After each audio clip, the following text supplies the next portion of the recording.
Madam ತುಂಬಾ emotional ಆಗ್ತಾರೆ ನಿಮ್ ಮಾತುಗಳು ಕೇಳಿಬಿಟ್ಟು. ನಾನು ಆಗ್ಲೇ ಹೇಳೋಣ ಅನ್ಕೊಂಡೆ. ಪಾಪ ತುಂಬಾ ಭಾವುಕರಾಗ್ತಿದ್ದಾರೆ. ಐ ಥಿಂಕ್ ಗೊತ್ತಾಗ್ತಿದೆ ನೀವು ಎಷ್ಟು ಚೆನ್ನಾಗಿ ಇಬ್ರು ಅಂಡರ್ಸ್ಟ್ಯಾಂಡಿಂಗ್ ಅಲ್ಲಿ ಇದ್ದೀರಾ ಅಂತ ಇಬ್ರು. ಯಾಕೆ ಮೇಡಮ್ ಆ ಎಮೋಷನ್ಸ್ ಏನಾಯ್ತು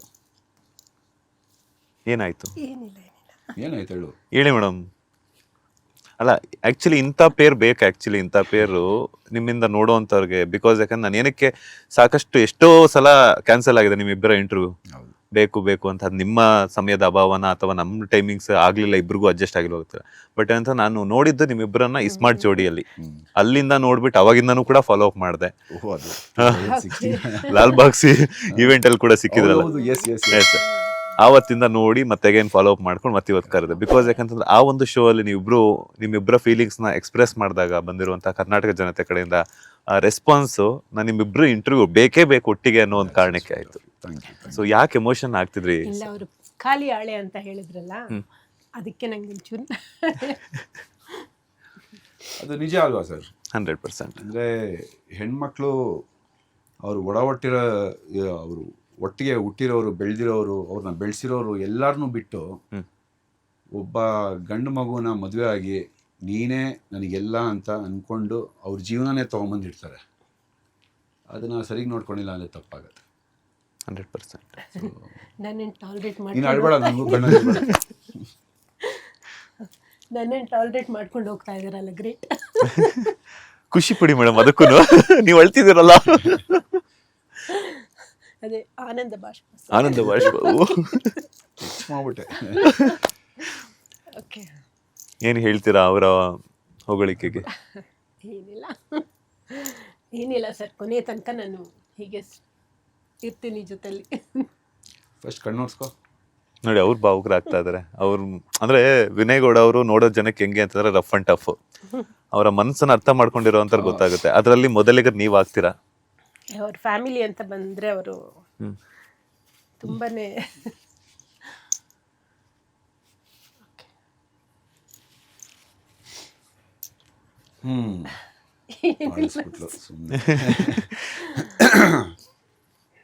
ಹೇಳಿ, ಫ್ಯಾಮಿಲಿ ಅಂತ ಬಂದಾಗ ಅವ್ರು ಫಸ್ಟ್ ಇರ್ತಾರೆ. ಹೌದೌದು. ಮತ್ತೆ ನನ್ನ ತಲಹರಟೆಗೆಲ್ಲ ಅವರು ಸಹಿಸ್ಕೊಂಡು ಹೋಗ್ತಿದ್ದಾರಲ್ಲ, ಅದೇ ನನಗೆ. ತಲಹರಟೆ ಮಾಡ್ತೀರಾ ನೀವು? ಓ ಸಿಕ್ಕಾಪಟ್ಟೆ. ಅಂದರೆ ನಾನು ಹೇಳಿದ್ನಲ್ಲ, ಚಿಕ್ಕ ವಯಸ್ಸಿಂದ ಜೊತೆನೇ ಬೆಳೆದಿದ್ದು ಅಂತ. ಆ ಒಂದು ಬೌಂಡ್ರೀಸ್ ಇರೋದು ಗೊತ್ತಾ. ನಾನು ನನ್ನ ಗಂಡನ ಮುಂದೆ ಹಿಂಗೆ ಇರಬೇಕು, ನನ್ನ ಹೆಂಡತಿ ಮುಂದೆ ಹಿಂಗೆ ಇರಬೇಕು, ಅದಿಲ್ಲ ನಮ್ಮ ಮಧ್ಯದಲ್ಲಿ. ತರಲೆ ಅಂದರೆ ತರಲೆ ಮಾಡ್ತಾಳೆ. 3 ಹೊತ್ತು ನಾವು ನಗ್ತಾ ಇರ್ತೀವಿ ಮನೆಯಲ್ಲಿ. ಅಂದರೆ ನಮ್ಮ ಮಗ ಬಂದು what is wrong with you people ಅಂತಾನೆ. ಅಂದರೆ ಅವನು ಅಷ್ಟು ಮೆಚೂರ್ಡ್ ಆಗಿ ಮಾತಾಡ್ತಾನೆ, ನಾವು ಅಷ್ಟು ತರಲೆ ಮಾಡ್ತಿರ್ತೀವಿ ಚಿಕ್ಕ ಚಿಕ್ಕ ಮಕ್ಕಳು. ನಾನು ಅದೇ ಅನ್ಕೊಳ್ತೀನಿ, ನನ್ನನ್ನು ಬೇರೆಯವರಾಗಿದ್ರೆ ನನ್ನನ್ನು ಸಹಿಸ್ಕೊಳ್ತಾ ಇದ್ರು ಎಲ್ಲೋ ಗೊತ್ತಿಲ್ಲ, ಬಟ್ ಇವ್ರು ಸಹಿಸ್ಕೊಂಡಿದ್ದಾರೆ. It is fun to be like that. ಅಂದರೆ ಸರ್ ಒಂದು ಮಾತು ಹೇಳ್ತೀನಿ, ಒಂದು ಹೆಣ್ಣು ಒಬ್ಬ ಗಂಡನ್ನ ರಾಜನಾಗಿ ನೋಡ್ಕೊಬೇಕು ಅಂದರೆ ಆ ಹೆಣ್ಣಿನ ಮನೆಯಲ್ಲಿ ಅವ್ರ ತಾಯಿ ಅವ್ರ ತಂದೆನ ರಾಜನಾಗೇ ನೋಡ್ಕೊಂಡಿರ್ತಾರೆ. ಇಲ್ಲಾಂದರೆ ಇಟ್ ಡಸಂಟ್ ಕಮ್. ಮನೆಯಲ್ಲಿ ಅವರು ಯಾವ ರೀತಿ ಬೆಳೀತಾರೋ, ಏನನ್ನು ನೋಡ್ಕೊಂಡು ಬೆಳೀತಾರೋ, ಅದೇ ರೀತಿಯೇ ಅವ್ರ ಗಂಡನ ಮನೆಯಲ್ಲೂ ಅವ್ರು ಬಿಹೇವ್ ಮಾಡೋದು. And I am very proud. ನಮ್ಮ ಅತ್ತೆ ಮಾವನೂ ತುಂಬ ಚೆನ್ನಾಗಿ ಬೆಳೆಸಿದ್ದಾರೆ ಮಕ್ಕಳನ್ನ. ತುಂಬ I am not getting that word, ಒಂದು ಶಿಸ್ತುನಿಂದ ಬೆಳೆಸಿದ್ದಾರೆ.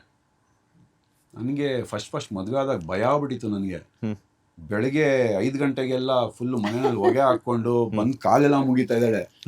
ಇದೇನೇ ಮಾಡ್ತಿದ್ಯಾ ನೀನು ಅಂತ ಫಸ್ಟ್ ಡೇ. ಇಲ್ಲ ಮನೆಯಲ್ಲಿ ಹೇಳಿದ್ದಾರೆ ಈ ಥರ ಎಲ್ಲ ಮಾಡಬೇಕು ಗಂಡ. ನಿಮ್ಗೆ ಹೊಸ ಎಕ್ಸ್ಪೀರಿಯನ್ಸು. ನಾನೇನು ಸಡನ್ ಆಗಿ ಬ್ಲಾಂಕೆಟ್ ಕಾಲಿಂದ ಮೇಲಕ್ಕೆ ಹೋಗ್ತಾ ಇದೆಯಲ್ಲ ಏನು ಅಂದ್ಬಿಟ್ಟು ನಾನು ನೋಡಿದ್ರೆ ಬ್ಲಾಂಕೆಟ್ ಕಾಲೆಲ್ಲ ಮುಗಿತಾ ಇದ್ದಾಳೆ ಆ ಥರ. ಬಟ್ ಪೂಜೆ ಪುನಸ್ಕಾರ ಎಲ್ಲ ಸಿಕ್ಕಾಪಟ್ಟೆ ಮಾಡ್ತಾಳೆ. ಒಂದು ಸಾಯಂಕಾಲ 6 ಗಂಟೆ ಮೇಲಂತೂ ನಮ್ಮ ಮನೆ ಫುಲ್ಲು ಧೂಪ ಹಾಕಿ ಹೊಗೆ ಫುಲ್ ತುಂಬಿಸ್ಬಿಟ್ಟಿರ್ತಾರೆ. ಜಿಮ್ಮಿಂದ ವಾಪಸ್ ಬರೋ ಅಷ್ಟು ನನಗೆ ನನ್ನ ಕಣ್ಣು ಏನಾದ್ರು ಆಗಿದೆ ಅಂತ ಹಿಂಗೆ ನೋಡ್ಕೊತೀನಿ. ಅಷ್ಟು ಹೊಗೆ ತುಂಬಿರುತ್ತೆ. ಮಂತ್ರಗಳು ಥರ ಫುಲ್ಲು ಪೂಜಾರಿ ಥರ ಕೂತಿರ್ತಾಳೆ ದೇವ್ರ ಮನೆ ಒಳಗೆ. ಓಕೆ. ಸೊ ಅದೆಲ್ಲ ಈಗಲೂ ಮಾಡ್ತಾಳೆ ಅಂತಂದರೆ ಗ್ರೇಟ್. ನಂಬೋದಕ್ಕಾಗೋದಿಲ್ಲ. ಈಗಿನ ಜನ್ರೇಷನಲ್ಲಿ ಅದು ಇಟ್ ಇಸ್ ಅಗೇನ್ ಅವ್ರ ಪ್ರಾಬ್ಲಮ್ ಅಲ್ಲ, ಅದು ಜನ್ರೇಷನ್ ಆ ಥರ ಚೇಂಜ್ ಆಗಿದೆ. ಬಟ್ ಅದನ್ನು ಉಳಿಸ್ಕೊಂಡು ಬಂದಿದ್ದಾಳೆ, ಮಗನ್ನ ಚೆನ್ನಾಗಿ ನೋಡ್ಕೊತಾಳೆ. ಸರ್, ಒಂದು ಗಂಡ ಹೆಂಡ್ತಿಗೆ, ಒಬ್ಬ ಗಂಡಿಗೆ ಹೊರಗಡೆ ಹೋದರೆ ಯುದ್ಧ ಸ್ಟಾರ್ಟು. ಬೆಳಗ್ಗೆ ಎದ್ದು ಆಫೀಸ್ಗೆ ಹೊರಟಿದ ತಕ್ಷಣ ಟ್ರಾಫಿಕ್ನಲ್ಲಿ ಕಾಂಪಿಟೇಷನ್ನು, ಯುದ್ಧ, ಆರನ್ನು, ಟೆನ್ಷನ್ನು. ಆಫೀಸಿಗೆ ಬಂದ ಮೇಲೆ ಆಫೀಸ್ ಕೆಲಸದ ಟೆನ್ಷನ್ನು, ಅಲ್ಲೂ ಒಂದು ಫೈಟ್ಗಳು. ಸಮಾಜದಲ್ಲಿ ಬದುಕೋದಕ್ಕೆ ಫೈಟ್ಗಳು ನಡೀತಾನೆ ಇರುತ್ತೆ. ವಾಪಸ್ ಮನೆಗೆ ಹೋದಾಗ ಅಲ್ಲೂ ಒಂದು ಫೈಟ್ ಇತ್ತು ಅಂದರೆ ಇನ್ನು ಗಂಡಸಾದವನು ಎಲ್ಲಿಗೆ ಹೋಗ್ತಾನೆ? ನೆಮ್ಮದಿನೇ ಇರೋದಿಲ್ಲ. ಮನೆಗೆ ಬಂದಿದ ತಕ್ಷಣ ಯುದ್ಧ ಮಾಡ್ಕೊಂಡು ಬಂದಿದ್ಯಾ ನೀನು, ರಾಜನ್ ಥರ ಇರು ಅಂತ ನೋಡ್ಕೊತಾಳಲ್ಲ ಹೆಂಡ್ತಿ. ಆವಾಗ ಒಬ್ಬ ಗಂಡಸಿಗೆ ಒಂದು ನೆಮ್ಮದಿ, ಒಂದು ಸಂತೋಷ. ನಾನು ಆಫೀಸಿಂದ ಮನೆಗೆ ಹೋಗ್ಬೇಕು, ಫಸ್ಟು ನನ್ನ ಹೆಂಡ್ತಿ ಮಕ್ಳ ಹತ್ರ ಹೋಗ್ಬೇಕು ಅನ್ನೋದು ತಾನಾಗೆ ಬರುತ್ತೆ. ಅವ್ರು ನಂಬ್ಕೊಂಡು ನಾವು ಬಂದಿರ್ತೀವಿ, ನಾವು ನಮ್ಮನ್ನು ನಂಬ್ಕೊಂಡು ಅವ್ರು ಇರ್ತಾರೆ. ಸೊ ಅದನ್ನ ಬ್ಯಾಲೆನ್ಸ್ ಮಾಡಬೇಕಾಗಿರೋದು ನಾವೇ ಅಲ್ವಾ. ಅವ್ರ ಆಚೆ ಅಷ್ಟು ಕಷ್ಟ ಪಟ್ಕೊಂಡು ಬರ್ತಾರೆ, ನಾನು ಈ ಥರ ಕಷ್ಟಪಟ್ಟೆ ಅಂತ ಕಷ್ಟದೇನು ಹೇಳೋದಿಲ್ಲ, ಸುಖದ ಮಾತ್ರ ಹೇಳ್ತಾರೆ. ಸೊ ಅಂಥದ್ರಲ್ಲಿ ನಾವು ಹೆಂಗೆ ನೋಡ್ಕೋಬೇಕಲ್ಲ. It is always in the understanding sir. ಒಂದು ಗಂಡು ಒಂದು ಹೆಣ್ಣು ಇಬ್ರು ಕೂತ್ಕೊಂಡು ಮಾತಾಡಿದ್ರೆ ಸಾಲ್ವ್ ಆಗದೆ ಇರೋವಂಥದ್ದು ಏನೂ ಇಲ್ಲ. ಈಗೋಸ್ನ ಬಿಟ್ಟು, ಪ್ರತಿಯೊಂದು ನಾನು ಅನ್ನೋದು ಬಿಟ್ಟು, surrender yourself to your partner. ನಂದು ಇದು ವೀಕ್ನೆಸ್ಗಳಿದೆ, ನಂದು ಇದು ಲೋಪದೋಷಗಳಿದೆ, ಇದನ್ನ ನಿನ್ನ ಮುಂದೆ ಇಟ್ಟಿದ್ದೀನಿ.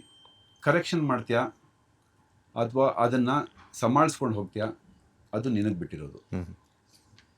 ನಿನ್ನಲ್ಲಿ ಇದಿದೆ, ನಾನು ಅದನ್ನು ಸ್ಪಂದಿಸ್ತೀನಿ, ನಾನು ಅದಕ್ಕೆ ನೋಡ್ಕೊತೀನಿ, ನಾನು ಇದನ್ನು ಮಾಡ್ಕೊಂಡು ಹೋಗ್ತೀನಿ. ನಿನಗಾಗಲ್ವ ಅದನ್ನು ನಾನು ಮಾಡ್ತೀನಿ, don't worry.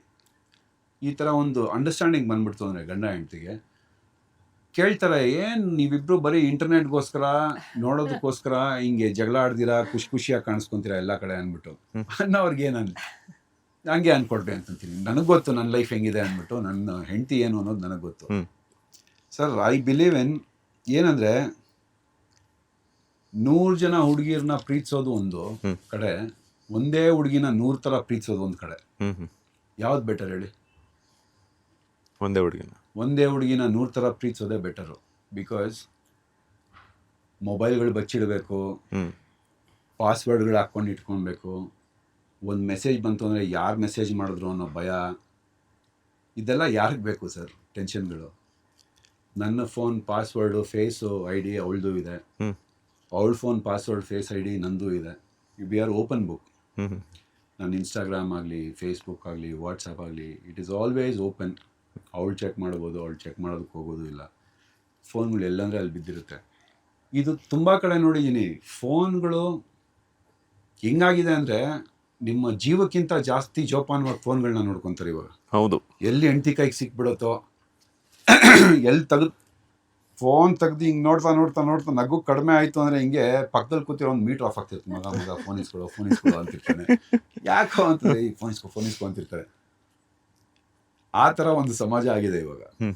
But then it is all ಒಂದು ಸರ್ಟನ್ ಟೈಮ್ವರೆಗೂ ಅಷ್ಟೇ. ನೀವು ಮದುವೆ ಆಗಿದ್ದೀರಾ ಅಂತಂದಮೇಲೆ ಸರ್, ನಿಮ್ಮ ಸರ್ವಸ್ವ, ನೀವು ದುಡಿತಾ ಇರೋದು, ನೀವು ಹೊರಗಡೆ ಇರೋದು, ನಿಮ್ಮ ಹ್ಯಾಪಿನೆಸ್ಸು ಎಲ್ಲ ನಿಮ್ಮ ಫ್ಯಾಮ್ಲಿಗೋಸ್ಕರ ಮಾಡೋದು. ನೀವು ಅದನ್ನು ಬಿಟ್ಬಿಟ್ಟು ಇನ್ನೊಬ್ಬರ ಜೊತೆ ಹೋಗ್ತಿದ್ಯಾ ನೀನು ಅಂತಂದಮೇಲೆ, I think there is something problem in your family. ಅದನ್ನು ಸಾರ್ಟ್ ಔಟ್ ಮಾಡ್ಕೊ.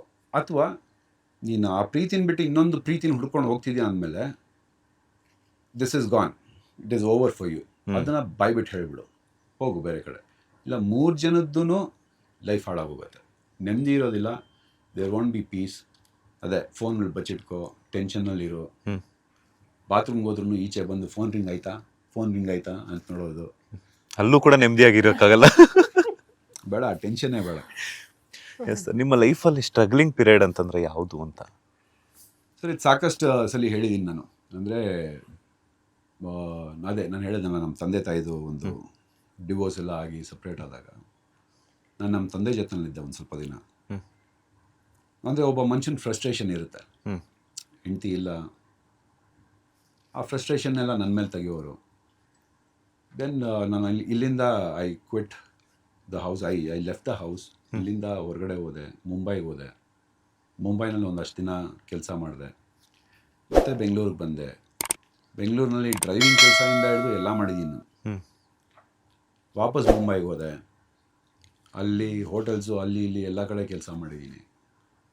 ಅಂದರೆ ನಾನು ಒಂದು ಸ್ಟ್ರಗಲ್ ಮಾಡಿಕೊಂಡು ಬಂದಿದ್ದೀನಿ ಅಂತಲ್ಲ ಸರ್, ಗಂಡಸಾದ್ಮೇಲೆ ಸ್ಟ್ರಗಲ್ ಇದ್ದೇ ಇರುತ್ತೆ. Every day is a fight.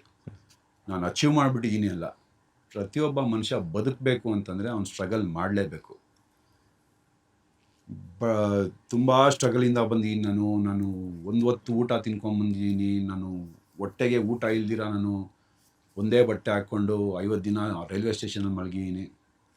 Boss, ಗಂಡಸಾದ್ಮೇಲೆ ಪ್ರತಿಯೊಬ್ಬರಿಗೂ ಒಂದು ರನ್ ಇದ್ದೇ ಇರುತ್ತೆ, ಒಂದು ಡೌನ್ಫಾಲ್ ಇದ್ದೇ ಇರುತ್ತೆ, ಒಂದು ರೈಸ್ ಇದ್ದೇ ಇರುತ್ತೆ. ಸಾಹುಕಾರರು ಏನಕ್ಕೆ 1% ಇದ್ದಾರೆ ಅಂದರೆ ಅವ್ರ ತಲೆಯಿಂದ ಆಸ್ತಿಗಳು ಬಂದಿದೆ. ಆ 1% ಬಿಟ್ಟು middle class, lower middle class ಅಂತ ನಾವು ಏನಿದ್ದೀವಿ, ಪ್ರತಿ day there is a struggle. ಅದನ್ನು ನಾನು ಅಚೀವ್ಮೆಂಟ್ ಅಂತ ಹೇಳೋದಿಲ್ಲ. ಹುಟ್ಟಿದ ಮೇಲೆ ಒಬ್ಬ ಗಂಡಸು ದುಡಿಲೇಬೇಕು, ದುಡ್ದು ತನ್ನ ಸಂಸಾರನ, ತನ್ನ ಹೆಂಡತಿ ಮಕ್ಕಳನ್ನ ಚೆನ್ನಾಗಿ ನೋಡ್ಕೊಳ್ಳೇಬೇಕು. It is set and done. ಅದನ್ನು ಬಂದು ನಾನು ಸ್ಟ್ರಗಲ್ ಅಂತ ಹೇಳ್ಕೊಳೋದು ನನಗೆ ಇಷ್ಟನೇ ಇಲ್ಲ. ನನಗೆ ಜರ್ನಿನಲ್ಲಿ ನಾನು ಏನು ಬದುಕೋದಕ್ಕೆ ಏನು ಮಾಡಬೇಕೋ ಎಲ್ಲ ಮಾಡ್ಕೊಂಡು ಬಂದಿದ್ದೀನಿ. ಅದೆಲ್ಲ ಒಂದು ಎಕ್ಸ್ಪೀರಿಯನ್ಸ್ ಅಂತ ತೊಗೊತೀನಿ. I take all that as an experience. ಜೊತೆಗೆ ವಾಪಸ್ ಬೆಂಗಳೂರಿಗೆ ಬಂದು ಒಂದಷ್ಟು ವರ್ಷ ಇರಲಿಲ್ಲ ನಾನು. ಇವಳು ನನ್ನ ಮದುವೆ ಆಗ್ತಾಳೋ ಇಲ್ವೋ ಅನ್ನೋ ಒಂದು ಡೌಟ್ನಲ್ಲಿದ್ದೆ, ಅಥವಾ ಮದುವೆ ಆಗೋಗ್ಬಿಟ್ಟಿದ್ಯಾ ಅನ್ನೋ ಒಂದು ಡೌಟ್ನಲ್ಲಿದ್ದೆ. ಆಗ ಫೋನ್ ಕಾಂಟ್ಯಾಕ್ಟ್ ಬೇರೆ ಇರಲಿಲ್ಲ. ಫೋನ್ ಕಾಂಟ್ಯಾಕ್ಟ್ ಬೇರೆ ಇರಲಿಲ್ಲ. ಸೊ ಅದೆಲ್ಲ ಆಗಿ ಇವ್ರ ಅಕ್ಕನ ಫೋನ್ ಮಾಡಿ, ಇಲ್ಲ ಇನ್ನೂ ಮದುವೆ ಆಗಿಲ್ಲ ಅಂತ ತಿಳ್ಕೊಂಡು, ಆಮೇಲೆ ಇವಳನ್ನ ಕಾಂಟ್ಯಾಕ್ಟ್ ಮಾಡಿ ಮನೆಗೆ ಹೋಗಿ ಮದುವೆ ಆಗುವಂಥ ಇವರ ತಾಯಿ ಹತ್ರ, ಅಂದರೆ ನಮ್ಮ ಅತ್ತೆ ಹತ್ರ ಕೇಳಿದಾಗ ಬಿಲ್ಕುಲ್ ಇಲ್ಲ ಅಂದ್ಬಿಟ್ರು ಇವರಪ್ಪ ಅಮ್ಮ. ಯಾಕೆಂದರೆ ನಮ್ಮ ತಂದೆ ಬಂದು, ಅಂದರೆ ಅವರು ಇದ್ದಿದ್ದು ಸಿನಿಮಾ ಇಂಡಸ್ಟ್ರಿ, ಸಿನಿಮಾ ಫೀಲ್ಡು, ಅವರು ಇನ್ವೆಸ್ಟ್ ಮಾಡೋರು, ಬಿಸ್ನೆಸ್ ಇತ್ತು, ಕಲರ್ಫುಲ್ ಲೈಫ್. ಅಂದರೆ ಡೈಲಿ ಪಾರ್ಟಿ ಮಾಡೋದು, ಒಂದಷ್ಟು ಜನ ಫ್ರೆಂಡ್ಸು, ಮ್ಯೂಸಿಕ್ಕು, ಕಾರ್ಗಳು, ಈ ಥರ ಇದ್ದವರು. ಅವ್ರ ಮಗ ನಾನು ಇನ್ನು ಹೆಂಗಿರ್ತೀನಿ, ನಾನು 4 ವರ್ಷ ಬೇರೆ ಯಾರು 4-5 ವರ್ಷ ಯಾರಿಗೂ ಕಣ್ಣು ಕಾಣಿಸ್ಕೊಂಡಿಲ್ಲ. ಇವನು ಎಲ್ಲಿ ಹೋಗಿದ್ನೋ, ಏನು ಮಾಡಿದ್ನೋ, ಏನು ಬ್ಯಾಕ್ಗ್ರೌಂಡ್ ಇದೆ ಇವನಿಗೆ, ನಮ್ಮ ಮಗಳು ಚೆನ್ನಾಗಿ ಸಾಕಿದ್ದೀವಿ, ಬೇಡ ಅಂತಂದ್ಬಿಟ್ಟು ಇಲ್ಲ ಅಂತಂದರು. ಆಮೇಲೆ ನನಗೆ ಹೆಂಗೆ ಪಲ್ಟಿ ಹೊಡೆದು ಬುಟ್ಟಿಗೆ ಹಾಕ್ಕೊಂಡೆ. ಹೆಂಗೆ ಒಪ್ಸಿದ್ರಿ ತಂದೆ ತಾಯಿನ ಅಂತ? ಅವ್ರು ಬಿಲ್ಕುಲ್ ಬೇಡ ಅಂತ ಹೇಳಿದರು. ಆಮೇಲೆ ಅಮ್ಮನ ತುಂಬ ಪೂಸಿ ಹೊಡೆದೆ. ಅಮ್ಮನಿಗೆ ಅಮ್ಮ ಒಪ್ಕೊಂಡ್ರೆ ನಮ್ಮ ಅಪ್ಪನ ಒಪ್ಪಿಸ್ತಾರೆ ಅನ್ನೋ ನಂಬಿಕೆ ಇತ್ತು. ಅಮ್ಮನ ಒಪ್ಸಾದ್ಮೇಲೆ ಅಮ್ಮ ಒಂದೇ ಮಾತು ಹೇಳಿದ್ರು, ಇಷ್ಟು ವರ್ಷ ನೀನೇನು ಕೇಳಿಲ್ಲ, ನೀನು ಕೇಳ್ತಾ ಇದೆಯಾ, ಓಕೆ ಮಾಡ್ಕೊ. ದೀಕ್ಷೆ ಎಲ್ಲ ತೊಗೊಳೋದಕ್ಕೆ ಹೋಗ್ಬಿಟ್ಟಿದ್ದು. ಹೌದಾ? 2 ಸಲ. ಯಾವ್ದವ್ರಿಗೆ ಬಿಡು, ಏನು ಯಪ್ಪ, ಫುಲ್ಲು ಅಲ್ಲಿ ರಾಮಕೃಷ್ಣಾಶ್ರಮ ಅಂತ ಇತ್ತು, ಅಲ್ಲಿ ಹೋಗಿ ಅಲ್ಲಿ ದೀಕ್ಷೆ ತಗೊಳಕ್ ಹೋದ್ರೆ, ಇಲ್ಲ ನಿಮ್ಗಿನ್ನು ಟೈಮ್ ಕೂಡ ಬಂದಿಲ್ಲ ಅಂತ ಹೇಳ್ತಾ ಇದ್ರು. ಸರಿ ಆಯ್ತು ಅಂತ ಹಂಗೆ ಬರ್ತಿದ್ದೆ. ಆಮೇಲೆ ಇವ್ರಿಗೆ ಸಿಗಾಕೊಂಡ್ರಲ್ಲ, ಸಿಗಾಕೊಂಡ್ರು ಅಂತ ಆಮೇಲೆ ಇವರು ಸಿಕ್ಕಿದ್ರು, ಮದುವೆ ಆದ್ರು. ಲೇಟೆಸ್ಟ್ ಹಾಗೂ ಇಂಟ್ರೆಸ್ಟಿಂಗ್ ಸುದ್ದಿಗಳಿಗಾಗಿ ಬಾಸ್ ಟಿವಿ ಕನ್ನಡ ಚಾನೆಲ್ನ ಸಬ್ಸ್ಕ್ರೈಬ್ ಮಾಡಿ. ಹಾಗೆಯೇ ಬೆಲ್ ಐಕಾನ್ ಪ್ರೆಸ್ ಮಾಡಿ. ಇದರ ಜೊತೆಗೆ ಫೇಸ್ಬುಕ್, ಇನ್ಸ್ಟಾಗ್ರಾಮ್, ಎಕ್ಸ್ನಲ್ಲೂ ಮಿಸ್ ಮಾಡದೆ ಫಾಲೋ ಮಾಡಿ.